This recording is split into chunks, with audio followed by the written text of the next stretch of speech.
اور اگر بالفرض ہم ان کے پاس فرشتے بھیج دیتے اور مردے ان سے باتیں کرنے لگتے اور ان کی مانگی ہوئی ہر چیز ہم کھلی آنکھوں ان کے سامنے لا کر رکھ دیتے، تب بھی یہ ایمان لانے والے نہیں ہیں، الا یہ کہ اللہ ہی چاہتا کہ انہیں زبردستی ایمان پر مجبور کر دے تو دوسری بات تھی، مگر ایسا ایمان نہ مطلوب ہے نہ معتبر۔ اب یہ اللہ پاک کو پتہ ہے نا، اللہ کو پتہ ہے کہ یہ لوگ معجزات کے بعد بھی ایمان نہیں لائیں گے، تو اس ایمان نہ لانے کے نتیجے میں پھر عذاب نازل ہوتا۔ تو اللہ پاک کی حکمت ہے کہ سب کو ڈنڈے کے زور سے مسلمان نہیں بنانا، کہ جیسے کوہ طور بنی اسرائیلیوں پر کھڑا کر دیا تھا، معلق کر دیا تھا، تو وہ ڈر کے مارے پھر سارے ایمان لائے تھے، لیکن بعد میں پھر منکر ہو گئے اور روگردانی اختیار کی، تو پھر عذاب آتے رہے۔ تو اللہ پاک فرماتے ہیں ہماری یہ حکمت نہیں ہے، ہم لوگوں کو ان کی آزاد مرضی سے ایمان کے اندر دیکھنا چاہتے ہیں تاکہ ان کو اجر ملے، اور جو نہیں لائیں گے ان کو پھر سزا ملے گی۔ اللہ تعالیٰ فرماتے ہیں اکثر لوگ ان میں سے جہالت کی باتیں کرتے ہیں۔ آیت نمبر 111۔ اب یہ کہا جا سکتا ہے کہ اگر اللہ تعالیٰ وہ کہہ رہے ہیں، قسمیں کھا رہے ہیں، زوردار قسمیں کھا رہے ہیں، اللہ تعالیٰ معجزے نازل کرے ہماری بتائے ہوئے سارے تو ہم ایمان لے آئیں گے، لیکن اللہ کو پتہ تھا کہ ایمان نہیں لائیں گے۔ کیسے کہ جیسے آپ دیکھ لیں کہ کوئی ایک سمجھدار حکیم یا ڈاکٹر مریض کی حالت دیکھ کے پہچان جاتا ہے اور بتا دیتا ہے کہ بھئی یہ قابل علاج ہے یا نہیں ہے، اور علاج کے بعد اس کی کیا حالت ہوگی، کتنا یہ ٹھیک ہو جائے گا، کتنا تندرست ہو جائے گا۔ تو اللہ تعالیٰ بھی ان کے دلوں کے حال جانتا ہے۔ اللہ کو پتہ ہے کہ یہ لوگ بعد میں بھی ایمان نہیں لائیں گے، ان کے دلوں میں جو ضد ہے، جو اناد ہے، جو دشمنی ہے، جو ٹیڑھا پن ہے، تو اللہ کو پتہ ہے، اس لیے اللہ پاک فرماتے ہیں یہ بعد میں بھی ایمان نہیں لائیں گے۔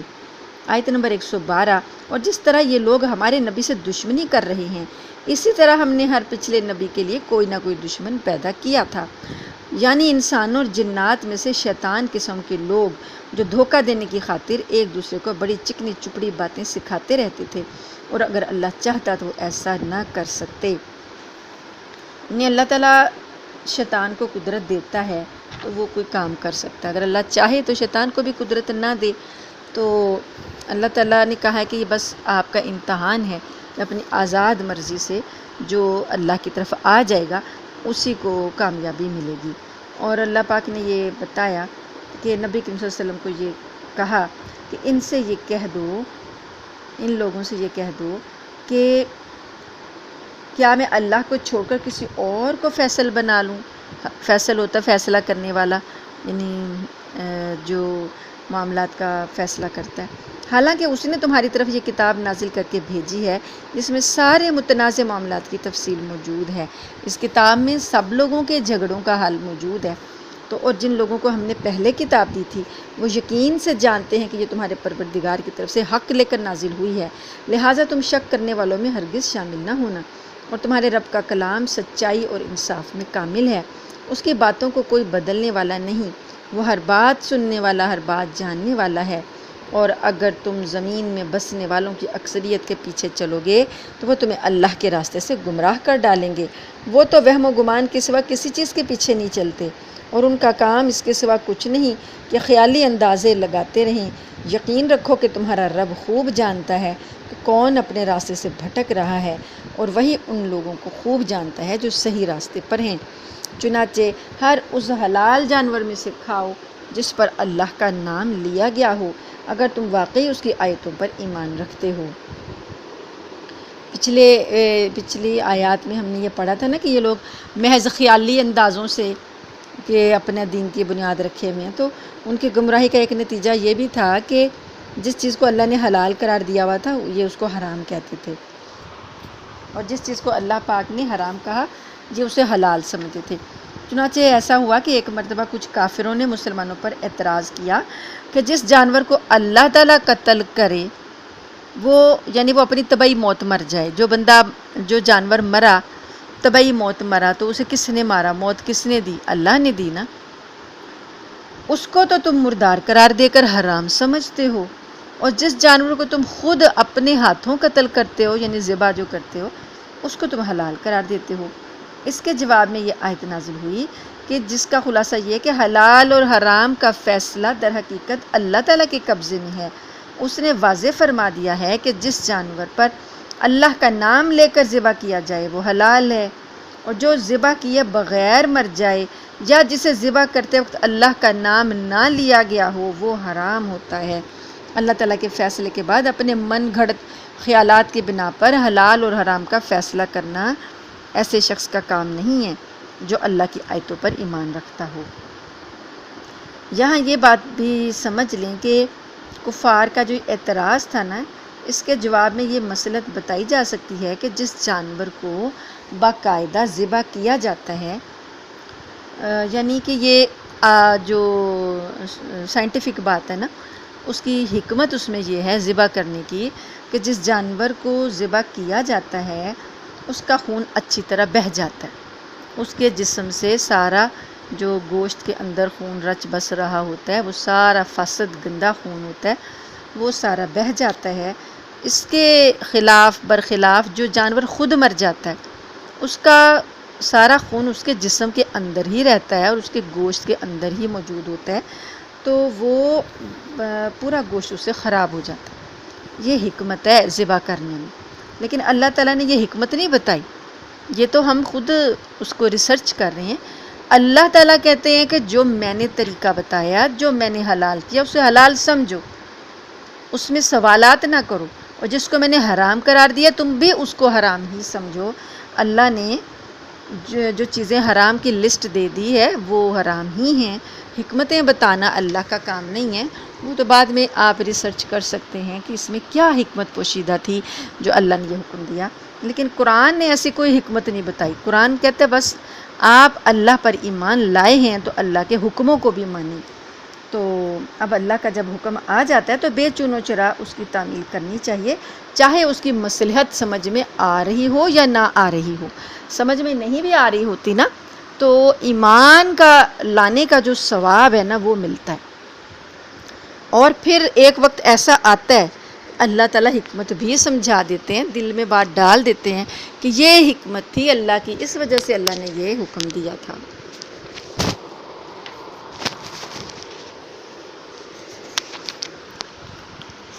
آگے آیت نمبر ہے 120۔ اور تم ظاہری اور باطنی دونوں قسم کے گناہ چھوڑ دو۔ وَذَرُوا ظَاهِرَ الْإِثْمِ وَبَاطِنَهُ، اور تم ظاہری اور باطنی دونوں قسم کے گناہ چھوڑ دو۔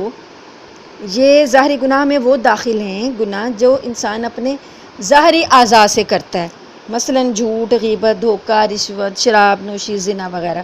اور باطنی گناہوں سے وہ گناہ مراد ہیں جن کا تعلق دل سے ہوتا ہے، جو نظر نہیں آتے، مثلا دل کے اندر کچھ جذبات ہوتے ہیں گناہ کے،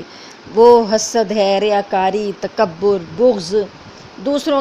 کا برا چاہنا، بدخواہی کرنا، یہ چیزیں جو ہیں یہ باطنی گناہ ہیں۔ تو پہلی قسم کے جو گناہ ہیں نا جو ظاہری نظر آتے ہیں، جھوٹ ہے، غیبت ہے، جو کہ بولے جاتے ہیں اور لوگوں کو نظر آتے ہیں، ان کے گناہوں کا بیان جو ہے نا فقہ کی کتابوں میں ہوتا ہے، ان پر جو کوئی سزا ہے، ان کا کوئی عذاب ہے، وہ سارا یہ فقہ کی کتابوں میں ہے۔ لیکن جو دوسری قسم کے گناہ ہیں ان کا بیان جو ہے وہ تصوف اور احسان کے زمرے میں آتا ہے کہ دل پاکیزہ ہو، دل صاف ہو، اور اس کی تربیت جو ہے وہ استاد، علماء اور بزرگان دین جو ہیں وہ اس کی تربیت کرواتے ہیں کہ انسان کا دل کس طرح گناہوں سے پاک ہو سکتا ہے۔ آگے اللہ پاک نے فرمایا آیت نمبر 121 میں، اور جس جانور پر اللہ کا نام نہ لیا گیا ہو اس میں سے مت کھاؤ، ایسا کرنا سخت گناہ ہے۔ مسلمانوں، شیاطین اپنے دوستوں کو ورغلاتے رہتے ہیں تاکہ وہ تم سے بحث کریں، اور اگر تم نے ان کی بات مان لی تو تم یقیناً مشرک ہو جاؤ گے۔ اب جس چیز پر اللہ کا نام نہیں لیا گیا وہ کھانا، وہ ذبیحہ جو ہے وہ بالکل حلال نہیں ہے۔ اب خواہ کسی نے ویسے ہی ذبح کیا ہو جیسے ہم ذبح کرتے ہیں، جیسے اسلام نے بتایا، ذبح کر دیا، چھری بھی چلائی، ویسا ہی کاٹا جیسا کہ اللہ نے کہا ہوا، لیکن نام نہیں لیا اللہ کا، تکبیر نہیں پڑی، بسم اللہ اللہ اکبر کہہ کر جانور کو قربان کیا جاتا ہے نا، نام نہیں لیا، چاہے وہ بھول گیا، چاہے اس نے جان بوجھ کر نہیں لیا، وہ اب کھانا جائز نہیں ہوگا، وہ ذبیحہ حلال ہی نہیں ہے، مسلمان نہیں کھا سکتا اس میں سے۔ اسی لیے جو اہل کتاب ہیں، اہل کتاب کا ذبیحہ اس صورت میں جائز ہے کہ جب انہوں نے ہمارے طریقے کے مطابق ذبح کیا ہو، لیکن جو اہل کتاب بھی نہیں ہیں، مشرک ہیں، وہ چاہے ہمارے طریقے کے مطابق بھی ذبح کریں، چونکہ وہ مشرک ہیں، وہ اللہ کے ساتھ شرک ٹھہراتے ہیں، وہ ایمان والے نہیں ہیں، ان کے ہاتھ کا ذبیحہ بھی مسلمانوں کے لیے کھانا جائز نہیں ہے، وہ بھی حرام ہے۔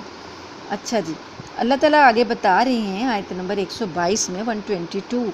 ذرا بتاؤ کہ جو شخص مردہ ہو پھر ہم نے اسے زندگی دی ہو اور اس کو ایک روشنی مہیا کر دی ہو جس کے سہارے وہ لوگوں کے درمیان چلتا پھرتا ہو، کیا وہ اس شخص کی طرح ہو سکتا ہے جس کا حال یہ ہو کہ وہ اندھیروں میں گھرا ہوا ہو جن سے کبھی نکل نہ پائے؟ اسی طرح کافروں کو یہ سجھا دیا گیا ہے کہ جو کچھ وہ کرتے رہے ہیں وہ بڑا خوشنما کام ہے۔ یعنی روشنی سے مراد یہاں اسلام کی روشنی ہے، اور لوگوں کے ایک ایسا شخص ہے، مثال دی جا رہی ہے کہ اس کو اللہ پاک نے روشنی دے دی اور لوگوں کے درمیان اس روشنی میں چل رہا ہے، کیا وہ اس شخص کے برابر ہو سکتا ہے جو اندھیرے میں بھٹک رہا ہو، اور ایسے اندھیرے جس میں سے وہ نکل ہی نہیں سکتا؟ تو یہ دونوں برابر نہیں ہو سکتے نا۔ اللہ فرماتے ہیں لیکن کافروں کے اعمال ان کے لیے مزین کر دیے گئے ہیں، انہیں اپنے ہی اعمال اچھے لگتے ہیں اور جو اپنا کام کر رہے ہوتے ہیں وہ اسی میں خوش ہیں۔ اسی طرح ہم نے ہر بستی میں وہاں کے مجرموں کے سرغنوں کو یہ موقع دیا ہے کہ وہ اس بستی میں مسلمانوں کے خلاف سازشیں کیا کریں، اور وہ جو سازشیں کرتے ہیں در حقیقت وہ کسی اور کے نہیں بلکہ خود ان کے اپنے خلاف پڑتی ہیں، جبکہ ان کو اس کا احساس نہیں ہوتا۔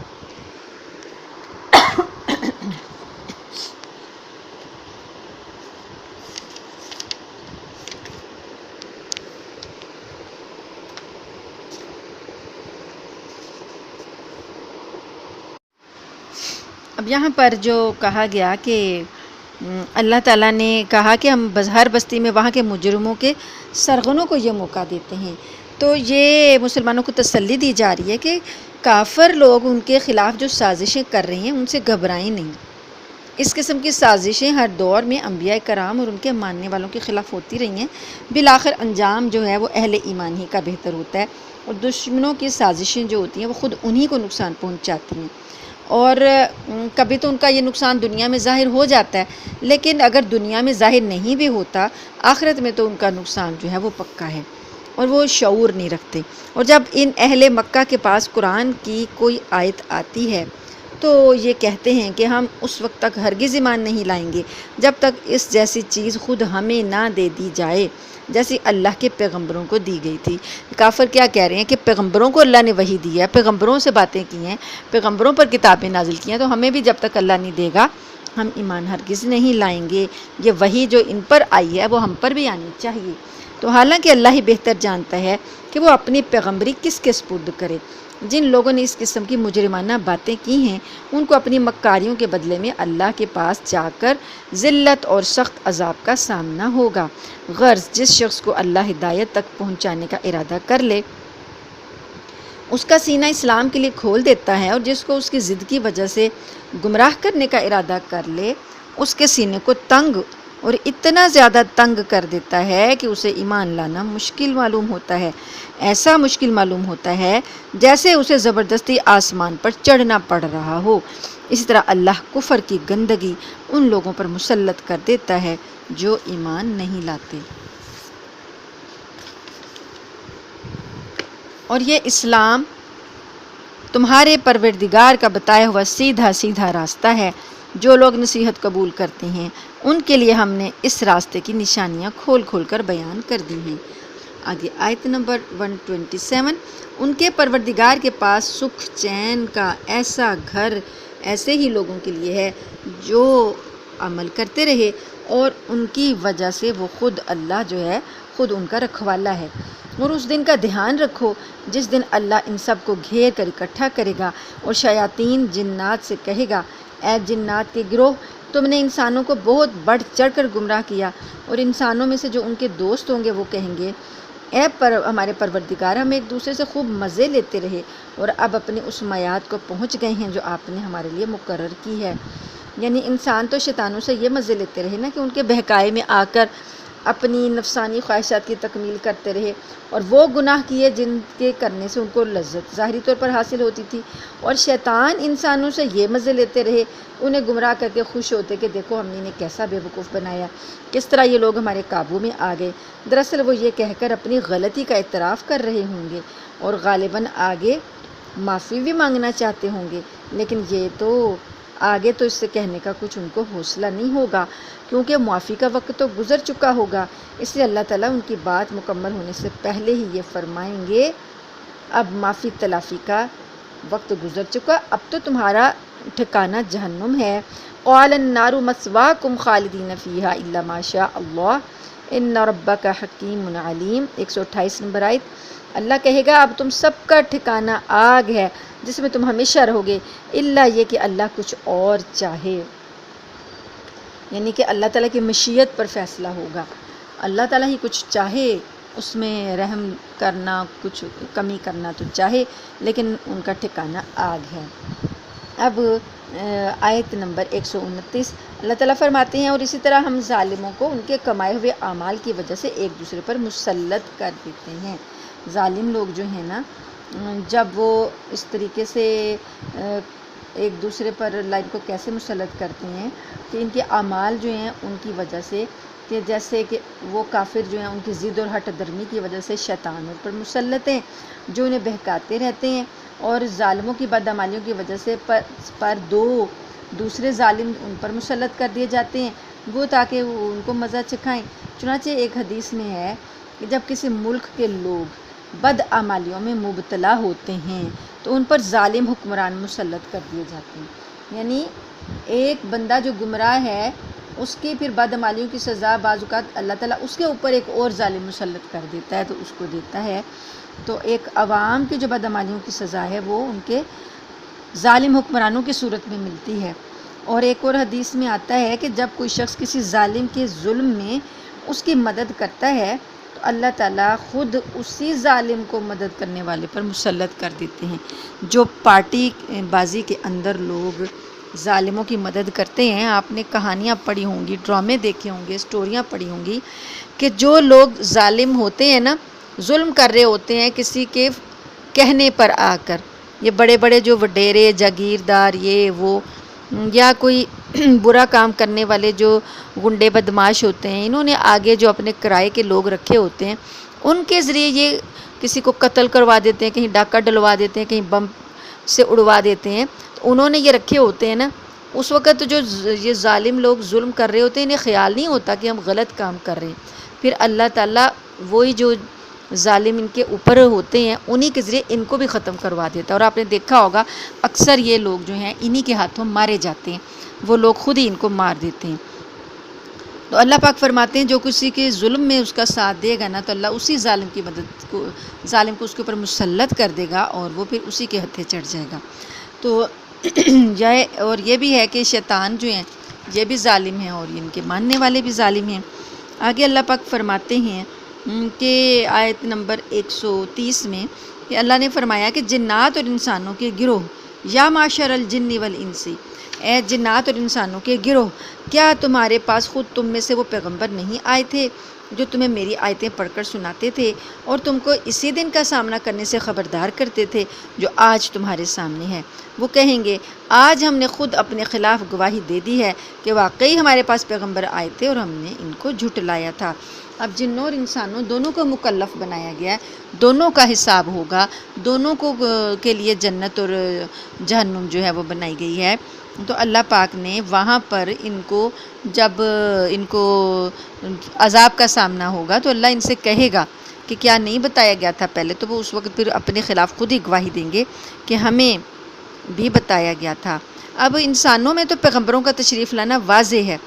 لیکن کیا جنات میں بھی پیغمبر آتے رہے ہیں؟ یہ کہ ان کے اندر بھی یہ ان کا مکالمہ ہوا ہے نا، کہ وہ کہہ رہے ہیں کہ ہاں ہمارے درمیان پیغمبر آئے تھے اور ہم نے ان کی بات کو نہیں مانا، ہم نے غلطی کی۔ تو مفسرین اس بات کے بارے میں یہ کہتے ہیں کہ حضرت صلی اللہ علیہ وآلہ وسلم سے پہلے ان میں پیغمبر آتے رہے ہیں، اور باقاعدہ پیغمبر تو جنات میں نہیں آئے۔ بعض مفسرین یہ کہتے ہیں کہ باقاعدہ پیغمبر تو نہیں آئے، جیسے انسانوں کے پیغمبروں کے نام اللہ پاک نے بتائے ہیں کہ اتنے پیغمبر بھیجے اور فلاں فلاں کو بھیجا، ان کے اندر ایسے باقاعدہ تو نہیں آئے، لیکن جو انسانوں میں پیغمبر آتے تھے وہی جنات کو بھی تبلیغ کرتے تھے، جیسا کہ نبی کریم صلی اللہ علیہ وسلم نے جنات کو بھی تبلیغ کی، اور جنات کی قوم جو ہے ان کو بھی قرآن سنایا اور وہ بھی ایمان لائے۔ تو اسی طریقے سے پہلے پیغمبر جو تھے وہ جنات کو بھی تبلیغ کرتے تھے، اور جو جنات مسلمان ہو جاتے وہ پھر انبیاء کرام کے نمائندے بن کر اپنی قوم کے اندر جا کر تبلیغ کیا کرتے تھے۔ سورہ جن میں اس کی تفصیل پوری موجود ہے۔ تو اللہ پاک نے ہو سکتا ہے کہ یہ تبلیغ کا کام پیغمبروں کو، انسانوں کو ہی سونپا ہو، اور وہ ان کے ساتھ بھی تبلیغ ان کے ذریعے کروا رہے ہوں۔ تو یہ پیغمبر بھیجنے کا سارا سلسلہ اس لیے تھا کہ تمہارے پروردگار کو یہ گوارا نہیں تھا کہ وہ بستیوں کو کسی زیادتی کی وجہ سے اس حالت میں ہلاک کرے کہ اس کے لوگ بے خبر ہوں۔ یعنی یہ سلسلہ اللہ نے اس لیے چلایا کہ لوگ جو گمراہ ہیں، اب ان کی گمراہی کی وجہ سے ان پر اگر عذاب آتا ہے تو اللہ نہیں چاہتے تھے کہ وہ لوگ جو ہیں بالکل انجان ہوں، ان کو پہلے ڈرایا جائے، ان کے درمیان کوئی بندہ بھیجا جائے، کوئی پیغمبر بھیجا جائے جو ان کو الرٹ کرے، انہیں بتائے کہ یہ کام غلط ہے، یہ صحیح ہے۔ جب یہ سارا کام اللہ نے پیغمبروں کے سلسلے کے ذریعے کیا، اس کے بعد جب جن لوگوں نے نافرمانی کی تو پھر اللہ نے عذاب دیا۔ اللہ کہتے مجھے یہ گوارا نہیں تھا کہ میں ان کی بدعمالیوں کی وجہ سے صرف ان پر ایسے عذاب دے دیتا جب تک کہ میں پیغمبر نہ بھیج دیتا۔ اور ہر قسم کے لوگوں کو مختلف درجات ان کے اعمال کے حساب سے ملتے ہیں جو انہوں نے کیے ہوتے ہیں، اور جو اعمال بھی وہ کرتے ہیں تمہارا پروردگار ان سے غافل نہیں ہے، اور تمہارا پروردگار ایسا بے نیاز ہے جو رحمت والا بھی ہے۔ یعنی اللہ ہے تو بے نیاز، اسے کسی مخلوق کی ضرورت نہیں ہے، نہ کسی کی عبادت کی ضرورت ہے، نہ کسی کی تعریف کی ضرورت ہے، نہ کسی کی حمد کی ضرورت ہے۔ وہ تو خود تعریف کیا گیا ہے، اسے مخلوق کے کسی بھی عمل کی ضرورت نہیں ہے، لیکن وہ رحمت والا ہے، وہ اپنے بندوں کے اوپر رحمت کرنا چاہتا ہے، اس لیے اس نے پیغمبر بھیجے، اور جو بندوں کو اس کی صحیح راستے کی طرف متوجہ کرتے رہے جس میں ان کی دنیا اور آخرت کی بھلائی ہے۔ تو اللہ پاک نا اپنی رحمت کی وجہ سے اللہ نے یہ سلسلہ چلایا۔ اگر اللہ چاہے، آیت نمبر 134 کہ اگر اللہ چاہے، اللہ تعالیٰ فرماتے ہیں کہ وہ اگر چاہے تو تم سب کو دنیا سے اٹھا لے جائے، اور تمہارے بعد جس کو چاہے تمہاری جگہ پر لے آئے، جیسے اس نے تم کو کچھ لوگوں اور تم کے بعد پیدا کیا نا، تم سے پہلے بھی تو کچھ لوگ اس دنیا میں بستے تھے، اللہ ان کو لے گیا اور تم کو لے آیا، تو اسی طریقے سے وہ قادر ہے کہ تم ساروں کو ملیا میٹ کر کے لے جائے، ختم کر دے تمہارا وجود، اس کے بعد کوئی اور قوم یہاں پر بسا دے۔ تو اللہ تعالیٰ اس بات پر قادر ہے کہ انما توعدون لآت، اے پیغمبر ان لوگوں سے کہو کہ اے میری قوم تم اپنی جگہ اپنے طریقے کے مطابق عمل کرو، اور میں اپنے طریقے کے مطابق عمل کر رہا ہوں، پھر جلد ہی تمہیں معلوم ہو جائے گا کہ اس دنیا کا انجام کس کے حق میں نکلتا ہے۔ یہ حقیقت اپنی جگہ ہے کہ ظالم لوگ فلاح نہیں پاتے، ظالم لوگوں کو کامیابی نہیں ملتی۔